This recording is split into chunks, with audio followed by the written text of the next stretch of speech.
आइए दोस्तों, तो हम सब समझते हैं कि आखिर किस तापमान पर डिग्री सेल्सियस और डिग्री फ़ारेनहाइट की वैल्यू बिल्कुल सेम होती है, बराबर होती है। तो देखिए, जल का हिमांक आपका 0 डिग्री सेल्सियस होता है और जल का क्वथनांक डिग्री सेल्सियस में 100 डिग्री सेल्सियस होता है। ठीक उसी प्रकार से जल का हिमांक डिग्री फ़ारेनहाइट में 32 डिग्री फ़ारेनहाइट होता है। जल का क्वथनांक डिग्री फ़ारेनहाइट में 212 डिग्री फ़ारेनहाइट होता है। अंतर निकालते हैं डिग्री सेल्सियस से डिग्री सेल्सियस कम, यहाँ पर कितना 0, तो -0 करेंगे। दोनों के बीच का अंतर कितना हुआ 100। यहाँ पर डिग्री फ़ारेनहाइट है, डिग्री फ़ारेनहाइट लिखें। सबसे कम वैल्यू कितना 32, तो माइनस में 32 करेंगे। दोनों के बीच का अंतर मतलब 212 में से 32 को माइनस करेंगे 180। हमें पूछा कि किस तापमान पर दोनों का वैल्यू सेम होगा, डिग्री सेल्सियस और डिग्री फ़ारेनहाइट का।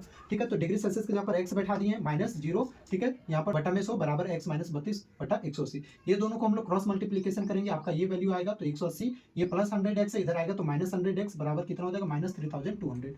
180 में से 100 को माइनस करेंगे तो 80x बचेगा बराबर -3200।